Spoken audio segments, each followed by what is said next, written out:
A total of 12 agreements have been reached between Nepal and China during Prime Minister Dahal's ongoing visit of China. Also in this edition of Kantipur News, we have updates about preparation for Indra Zatra, samples from an asteroid and the SAF Under-19 Championship which is underway in Kathmandu. Good evening, I'm Prarambha Dahal. Let's begin with the main stories. Nepal and China inked 12 agreements on infrastructures, agriculture, science and technology among others during Prime Minister Dahal's China visit. Preparations for Indra Zatra observed in Kathmandu Valley in the final phase. Metropolis invites foreign guests to observe the festival. Dusty samples from the most dangerous known rock in the solar system brought to Earth. Studies likely to provide fresh insights into the formation of the solar system. And Nepal entered semi-finals of the SAF Under-19 Championship, humbled the Maldives 4-1 in their last group stage match.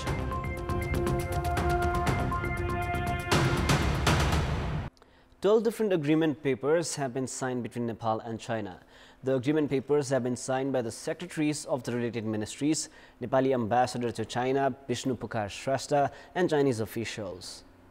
The bilateral agreements were signed following the meeting between Prime Minister Dahal and his Chinese counterpart Li Shang. The meeting was held at the Great Hall of the People in Beijing earlier this morning. The National Planning Commission of Nepal and the Chinese National Development and Reform Commission have reached an agreement for collaboration. An agreement has been reached for the promotion of digital economy of Nepal, collaboration for green and low carbon development and development of agriculture, livestock and fish farming. The two nations have also agreed on the protocol for export of herbs from Nepal for production of medicines in China. With the objective of collaborating in the sectors of science, technology and innovation, Nepal and China have also agreed to form a joint technical task force to assess and revise the Nepal-China Trade and Payment Agreement of 1981. The two nations have also agreed to translate and publish historic texts and collaborate on equipment related to disasters, human resources and Hilsa-Simcoe Road project. In addition to this, the Nepal-China Agreement paper of 2017 for production and distribution in the northern hills of Nepal has also been exchanged. At the meeting, Chinese Prime Minister Shang said that Dahal's visit to China had further improved the ties between the two countries. The Chinese Premier also hosted a lunch program in honor of Prime Minister Dahal. Premier Dahal was welcomed in Beijing and was offered the Guard of Honor. Premier Dahal had also met with the chairperson of the Standing Committee of the National People's Congress, Zhao Leji, earlier this morning prior to the bilateral agreement. Now, Prime Minister Dahal had embarked on his China visit directly from the United States of America after addressing the United Nations General Assembly on the 21st of September last Thursday. Foreign guests are to arrive to observe the Kathmandu Valley's famous Indra Zatra festival. The Kathmandu metropolis has invited guests from the municipalities of different countries. According to a spokesperson of the metropolis, Naveen Manandar, 20 guests from the United States of America and China have been confirmed so far. Guests from Fredericksburg City of the United States and Nanjing, Chengdu and Janzar municipalities of China along with Xi'an City are to arrive. With the objective of enhancing the prestige of the festival at the international level, the metropolis began inviting guests from foreign municipalities 4 years ago. The Indra Zatra festival, which begins on the 26th of September, will conclude on the 2nd of October. 28th of September is the main day of the festival. It is believed that Indra Zatra has been observed since the times of Lichavi era king Gunakam Dev. Now, the Central Investigation Bureau of Nepal Police that concluded the investigation of the recent 60-kilogram gold smuggling case has continued with its investigation on the smuggling of the precious yellow metal concealed in electric cigarettes that had tracked Rahul Mahara, the son of Maoist Center Deputy Chairperson Krishna Bahadur Mahara. Mahara, who was arrested on the 30th of August last month, is still in police custody as per the probe continues.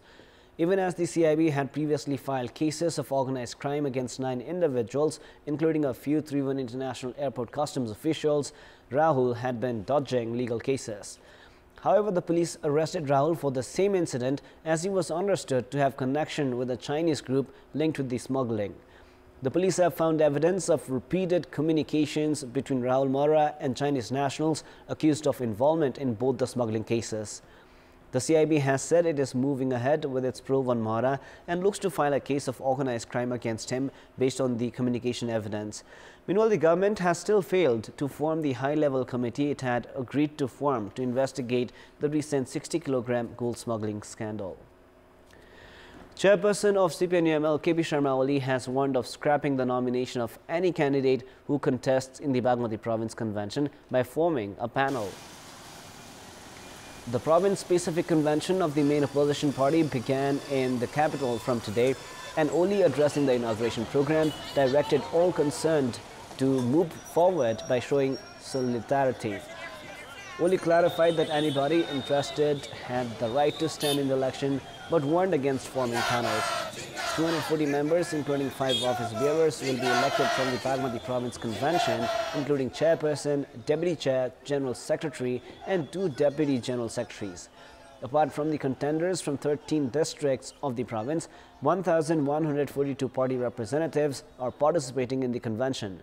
It may be recalled, Oli had directed the party representatives in Lumini province to elect its leadership through consensus. However, leaders close to Vice Chair Vishnu Paudel and General Secretary Shankar Pokhrel had formed panels for the provincial race. The curfew imposed in Sarlai's Molangoa since the past 4 days will be relaxed during the afternoon. The meeting of the security mechanism held at the District Administration Office decided to relax the curfew during the afternoon and continue it from 8 p.m. to 4 a.m.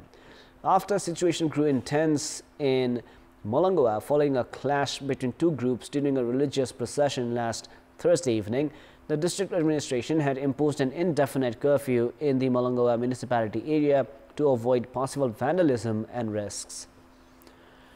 The National Dalit Commission has recommended the government a list of more than 1,000 surnames for listing. After being recognized as a constitutional commission by the Constitution of Nepal 2015, the Dalit Commission has furnished the details for listing for the first time after a large-scale study. Prior to this, the Dalit Commission, formed back in 2001, had submitted a list of limited surnames to the government. Dalit campaigners have shared their grievances on being denied services, facilities and social security ensured by the Constitution in the absence of their surnames being included in the list of surnames of Dalit communities. Because of the limited surnames, members of the Dalit community were previously compelled to change their surnames to receive such facilities and services. Talks of directly elected executives surface during the times of political instability in Nepal. The debate has drawn attention yet again in the country. A study conducted by the Policy Research Institute, the think tank formulated to assist the government in formulation of policies, has concluded that the directly elected executive is required to ensure political stability in the country. The questions have also emerged regarding if the change in administrative mechanism has become necessary in just 8 years of the promulgation of the Constitution. The 2-year study conducted by the Policy Research Institute, formulated by the government, has identified the need for a directly elected executive for political stability in the country. The institute had prepared the report after conducting a survey and group discussion in all 7 provinces. The study has concluded that arrangement of a directly elected executive is appropriate to ensure proportionate inclusive representation, administrative mechanism, and for political stability.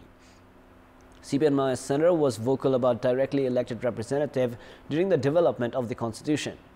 However, saying the Constitution should be considered a document of political consensus, Maoist Center stepped back from their stance with a note of dissent.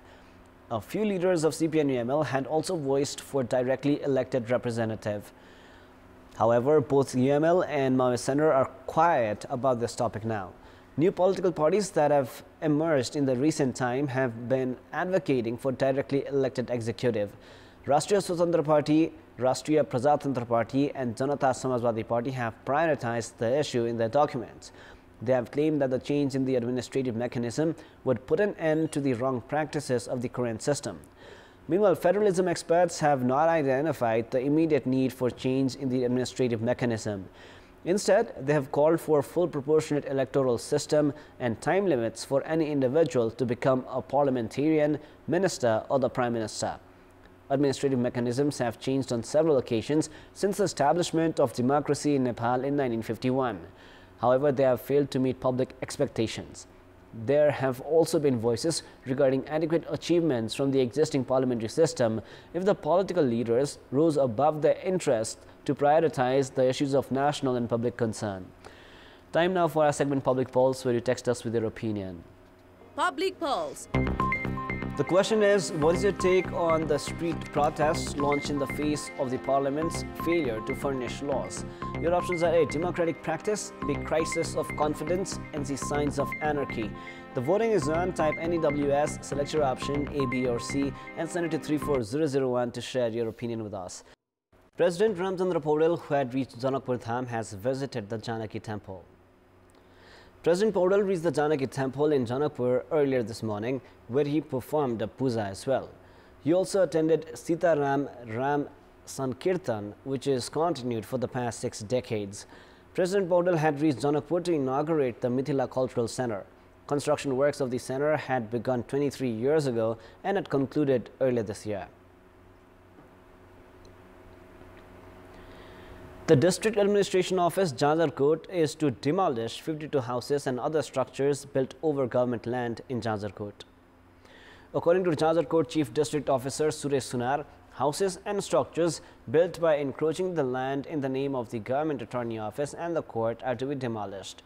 The administration has said that a 15-day field visit is to be held to demolish the structures built by encroaching the 5 ropanis, 2 annas of the land of the court and 1 ropani and 9 annas of the Government Attorney Office.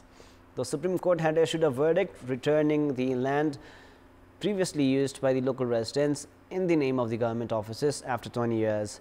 The joint bench of Supreme Court Justices Dr. Ananda Mohan Bhattarai and Dr. Manoj Kumar Sharma had issued the verdict to this effect.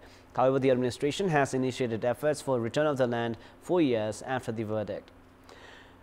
Thakurbaba municipality of Bardia is set to in fact organize a festival this Thursday to mark the World Tourism Day.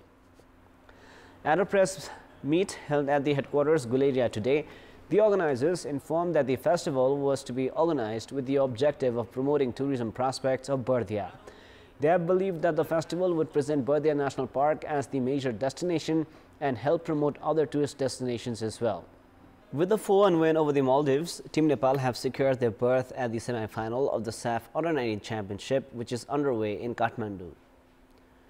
The age group team of Nepal had entered the Dashrath Stadium with the objective of securing a win in the do-or-die match. A draw would have been adequate for the Maldives. However, Team Nepal displayed an impressive performance from the very beginning and found an early lead in the 17th minute through Prasant Laksham. Samir Tamang doubled Nepal's lead in the 30th minute. 4 minutes later, both sides were reduced to 10 players.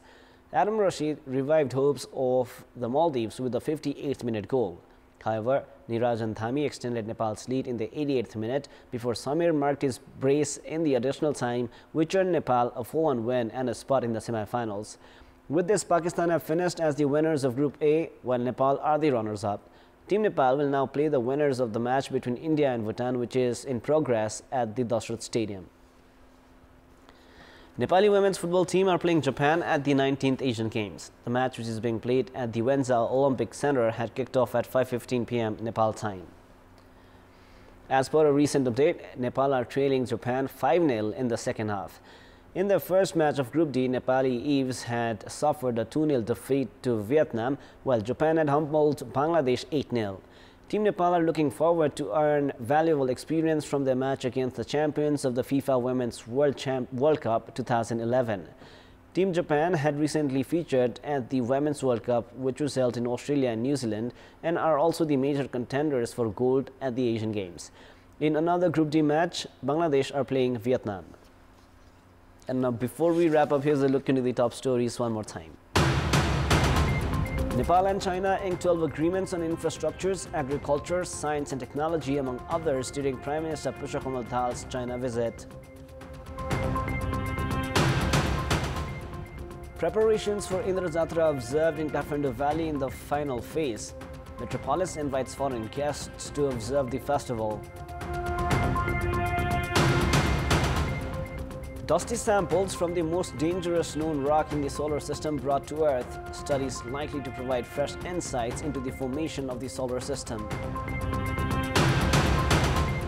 And Nepal entered semi-finals of the SAF Under-19 Championship, humbled the Maldives 4-1 in their last group stage match.